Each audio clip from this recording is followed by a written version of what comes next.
Hello everyone, welcome to my channel. मैं प्रसिद्धि लेके आ गई हूँ एक नया वीडियो।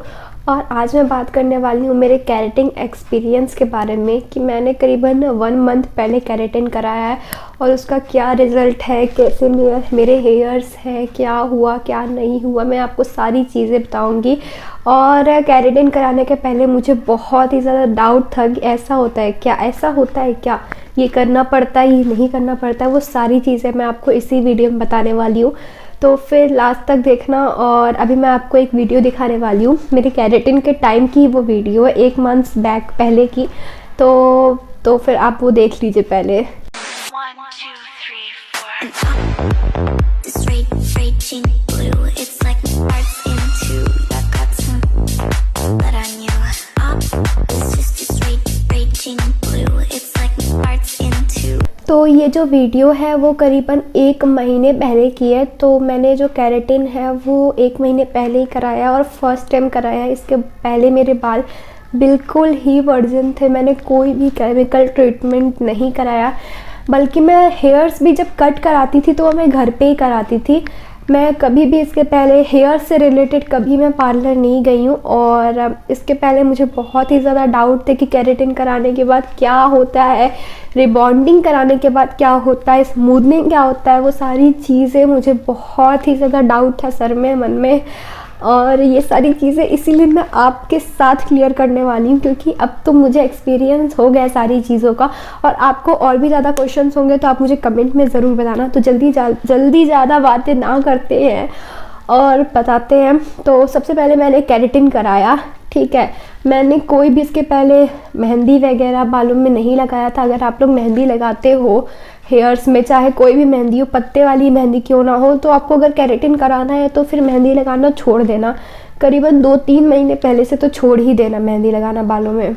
उसके बाद चलिए मैं आपको अपनी स्टोरी बताती हूँ। तो मैंने केराटिन कराया और उन्होंने कहा कि आप जो है ना 3 दिन बाद फिर आइएगा हेयर वॉश के लिए।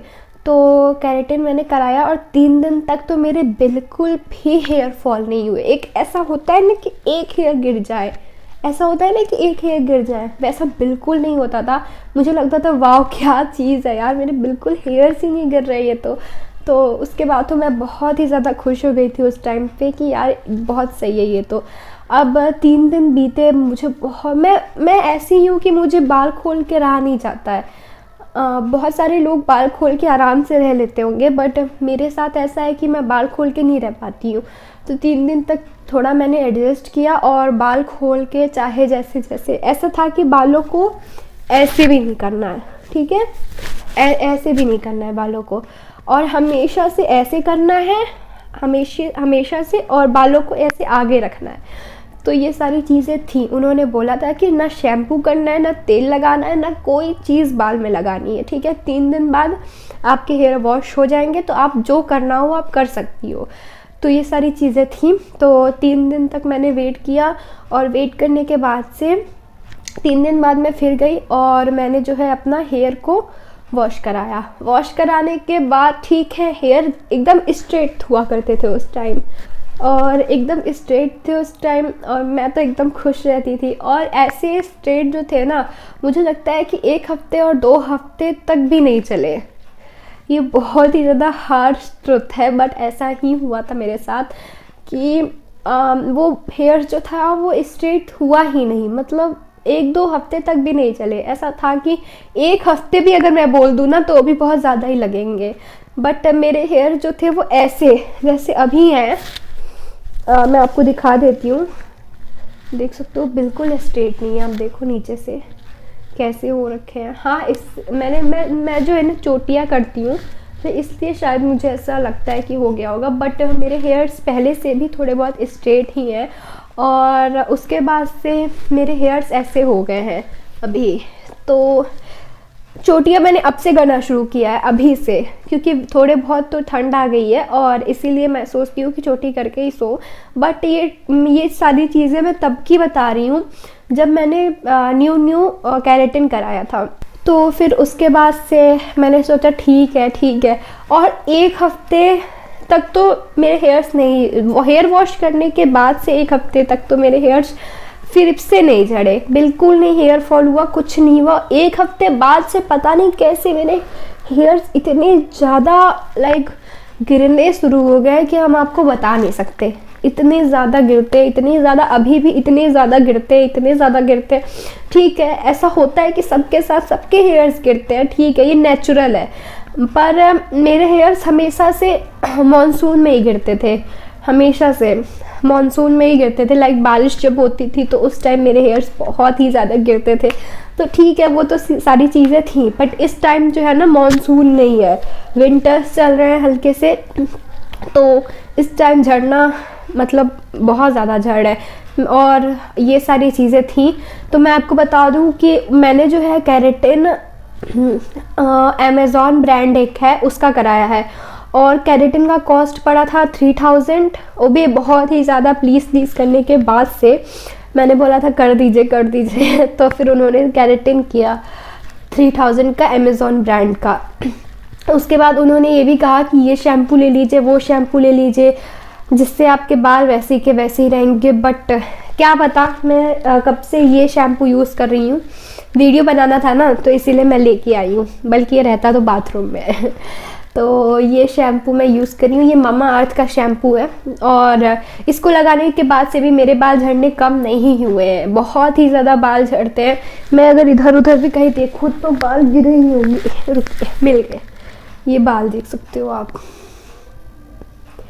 ये ऐसे ही कहीं ना कहीं गिरे रहते हैं ऐसे। मतलब जितना भी कुछ भी करो, क्लीनिंग करो, कुछ भी करो, बट अगर आप हाथ में ऐसे भी करोगे ना, नीचे से ऐसे भी करोगे तो देख सकते हो, मुझे नहीं लगता कैमरे में दिख रहा होगा कि नहीं, बाल निकल के आ रहे हैं, बहुत ही ज़्यादा हेयर फॉल हो रही है। और मैंने केराटिन कराया क्यों था? मैंने केराटिन इसीलिए कराया था क्योंकि मैंने ऐसा सुना था कि स्मूथनिंग और रिबॉन्डिंग में बहुत ही ज़्यादा हेयर फॉल होता है। तो मैंने सोचा कि चलो कोई बात नहीं, हेयर फॉल होता है, केराटिन में तो नहीं होगा, कम से कम प्रोटीन ट्रीटमेंट है, ठीक है, इसकी भी बात करती हूँ। मैंने हर जगह सुना था कि केराटिन एक प्रोटीन ट्रीटमेंट है, बालों में प्रोटीन जाएगा, क्या घंटा प्रोटीन जाएगा? कुछ भी नहीं होता है, कुछ भी नहीं होता है, बस फालतू का एक ट्रीटमेंट है। आप कराओगे, आपके पैसे वेस्ट होंगे, आपका बाल फिर से वैसा ही हो जाएगा। हाँ, अगर आपके बाल बहुत ही ज़्यादा कर्ली है, किसी किसी के हेयर्स बहुत ही ज़्यादा कर्ली होते हैं, जिन्हें करा लेना चाहिए। मैं नहीं कहूँगी कि उन्हें नहीं कराना चाहिए, क्योंकि ठीक है यार, थोड़ा लुक नया आता है, बट जिसके हेयर्स मेरे जैसे हैं, देख सकते हो, मैं आगे करके अच्छे से हेयर आपको दिखा देती हूँ, ऐसे हैं कुछ इस तरह से हैं, तो फिर आपको केराटिन नहीं कराना चाहिए। मैं तो आपको बिल्कुल रेकमेंड नहीं करूँगी, क्योंकि 1 हफ्ते के लिए स्ट्रेट हेयर करके आप 3000 रुपये वेस्ट करके आप करोगे ही क्या? 3000 रुपये। आज मैं सोचती हूँ कि आज एक अच्छा स्ट्रेटनर खरीद लेती किसी अच्छे ब्रांड का, तो फिर वो मेरे साथ मुझे लगता है कि लाइफ टाइम तक तो चल ही जाता। बट ये ऐसा केराटिन करा के मुझे नहीं लगता कि ये वर्थ इट है। और केराटिन में हेयर फॉल होते हैं कि नहीं? बहुत ही ज़्यादा हेयर फॉल होते हैं, हद से ज़्यादा, मैं बता नहीं सकती, एक लेवल से भी ऊपर हेयर फॉल हो रहा है मेरा। मतलब हेयर फॉल बंद ही नहीं हो रहा है, मुझे तो लगता ही नहीं है कि मेरा हेयर फॉल बंद होगा। मैं DIY भी करना शुरू की हूँ, बट अभी मैं आपको वो सारी चीज़ें बता नहीं सकती, क्योंकि वो सारी चीज़ें भी मेरे हेयर्स पे सूट नहीं कर रही हैं। मेरा हेयर फॉल तब भी हो रहा है, बट उस टाइम मेरे साथ ऐसा था कि यार कराना है, इतना सुंदर लगता है। मैं ये सोचती थी कि इंस्टाग्राम में रील्स जब मैं स्क्रॉल करती थी ना, तो मैं ये सोचती थी कि यार सब तो कराए हुए हैं सबका हेयर फॉल होना चाहिए, बट नहीं, हेयर फॉल बहुत ही ज़्यादा होता है। अगर आपको लंबे हेयर्स पसंद है ना, कि आपको एकदम लंबे हेयर्स पसंद है मेरी तरह, मुझे थोड़ा बहुत लंबे हेयर्स पसंद है, मुझे ऐसा है कि घुटने तक हेयर्स पसंद है ऐसा ही है मेरे साथ। तो अगर आपको लंबे हेयर्स पसंद है तो आप केराटिन मत कराओ, क्योंकि आपके लंबे हेयर्स हो ही नहीं पाएंगे तब, क्योंकि आपके हेयर फॉल ही इतने हो जाएंगे कि आप फिर सोच ही नहीं सकते कि लंबे, फालतू में आपको डिप्रेशन होगा, वो होगा आपको कि परेशानी होगी कि बाल टूट रहे, ऊपर से आप पैसे भी दे के आ रहे हो उस चीज़ के, तो फिर ये वर्थ इट नहीं है केराटिन कराना। आप ये चीज़ कर सकते हो कि एक हेयर प्रोटेक्शन स्प्रे आता है कुछ, तो वो आप स्प्रे अपने हेयर्स में वो कर लो, स्प्रे कर लो और उसके बाद अपना हेयर स्ट्रेट कर लो, ठीक है। ये बहुत ही अच्छी चीज़ है, मैं तो बिल्कुल इसे रेकमेंड करूँगी, क्योंकि कम से कम इससे आपके बाल तो बचे रहेंगे। और बात रही रिबॉन्डिंग और स्मूथनिंग की, तो उसमें मुझे लगता है कि इससे भी ज़्यादा हेयर फॉल होता है, क्योंकि उसमें बहुत ही ज़्यादा हार्श केमिकल यूज़ होता है और बहुत ही ज़्यादा लाइक हेयर्स आपके डैमेज हो जाते हैं, बल्कि केराटिन में उतना नहीं होता है। तो ये सारी चीज़ें थी, अगर आपको मेरा जो बोलना है वो समझ में आया है तो फिर ठीक है, नहीं तो फिर आप लोग कमेंट में ज़रूर बताना, मैं दूसरी वीडियो आपके लिए बना दूंगी, जो भी आप क्वेश्चन करोगे या कुछ भी करोगे।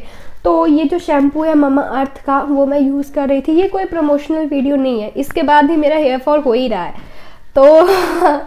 तो ये सारी चीज़ें हैं। और आप लोग ये भी कह सकते हो कि ममा अर्थ शैम्पू क्यों यूज़ किया, वो लोग जो बताए थे वो क्यों नहीं यूज़ किया, क्योंकि मैंने देखा था कि ममा अर्थ की वेबसाइट पे ही, मैं आपको यहाँ नीचे फ़ोटो पोस्ट कर दूँगी, मतलब यहाँ पे अपलोड यहाँ पे लगा दूँगी, कि ये जो है केमिकल ट्रीटेड हेयर के लिए भी है। ममा अर्थ के लाइक वेबसाइट पे देखा था ये चीज़ मैंने, तो मैंने सोचा कि चलो ठीक है, जब ये केमिकल ट्रीटेड हेयर के लिए है तो ले लेते हैं इसे, ठीक है।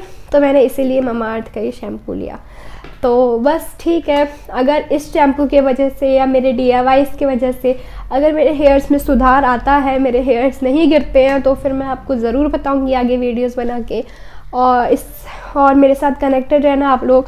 और देखिए मैं आपको ये भी बता देती हूँ, दिखा देती हूँ, ये इधर के मेरे हेयर्स कितने कम हो गए हैं, देख सकते हो कितने ज़्यादा कम हो गए हैं। और पहले मेरे हेयर्स इससे भी ज़्यादा लाइक अच्छे हुआ करते थे, बट अब नहीं है।